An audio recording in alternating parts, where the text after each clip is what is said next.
Hi lads, it's Byron here from the Ballymena Saturday Morning League Strength and Conditioning Forum. Thanks for tuning in. We're just going to basically take it back to the post, which we've done earlier on there, and it was about hamstring strains. And I said I was going to put up a couple of key stretches to make sure we try and minimise the risk of straining your hamstring during the match. What we're going to try and do here is just initially I'm just going to show you where the hip flexors will lie. Hip flexors will lie just up in here. And what they'll do, you'll just turn side on. It allows you to have the ability to lift leg up and down. And as you can see, that's a very important component you will need in a match. That'll let you travel quite fast in there. I'm just going to start off by showing you how to stretch this. Just something set up like here. Just going to go up. I'm just going to stretch out my left hip. So I'm just going to take one foot forward, leaning forward, put the hands on the ground, just rest my foot on here into a half kneeling position.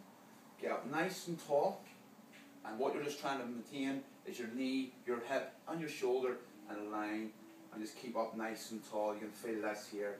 Yes, you can make that a little bit harder, you can bring your hands up behind your head, just maintain that nice posture, but the key is you feel this down here. Stretch must be held for a minimum of 30 seconds, and if you want to, hold up to about 60 seconds in length there. Okay, so that's the first thing you want to take care of before you want to play. I'm going to bring you up. The next thing we talked about is making sure that you're mobile in all directions with your hip. Yes, we can move up and down, but you will need the hip. You do other things like turn it in, out, leg lift away. So we're just going to help you to try and free up the inside of the groin now as well. Okay, simple on the pitch mobilizations or dynamic sort of flexibility. You open up the legs and you want to sit back into the hip. You sit back, you can sit back, helping to free up the inside of the groin. The key is to sit back into the heel, just sitting a little bit deeper each time. Okay, from there. Or there's another variation of that, which you could do, is go down onto the floor, and you can do this with one leg at a time, placing the hands out in front. Get into that kneeling position, you take one leg out to the side, from there, and just gently sit back into your hips, gently lift your toe, feeling the stretch up into the groin, and just moving forward again, like so. That will take care of the inside. The other part you want to try and free up are the outer part of your hips.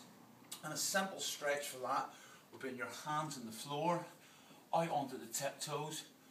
Okay, I'm just going to do it from a side-on position, and I'm going to do it with my left leg. So from here, I'm bringing the left leg up as far as I can, trying to kick the foot under, place the foot down, sliding back, and applying the stretch to the outside of the hip. Same process with there as you've done with the front of the hip flexor. 30 seconds minimum, and if it's quite tight in that area, feel it, you can hold up to 60 seconds, no problem. Okay, just gently seeing that. The next thing I want you to try and talk about was nice mobile ankles. And the simple way of doing that from a standing position, if I'm just going to do it here, is the foot stays stable and I'm quite close to an object. Put the foot firm, go into a nice split stance, nice balance, and the foot stable. Just move the knee forward towards the object, never let the heel leave the floor, and back.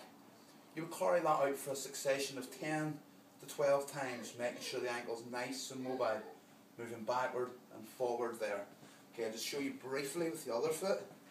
Plant the foot, stand tall, never let the foot leave the floor, pushing the knee forward and back, forward and back. The key is a stable foot and you're getting the ankle nice and mobile.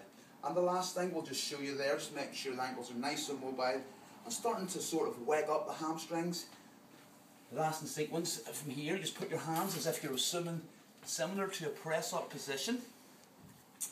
And all you want to try and do is about pushing the hips up and back, driving the heels into the floor, hold, tuck the head under, and resume to the starting position. Back one more time, like so, and forward, and carry that out for 8 to 10 times for you, okay? So that'll just free up a lot of the key areas. That'll free up the hips, get inside, outside, down, make sure the ankles are nice and mobile, and that'll be the first step. That'll probably help you to sort of minimise your risk in the hamstring strains. Thanks for tuning in, guys. This is the first in a number of series we will do for you. and good night now. Bye bye.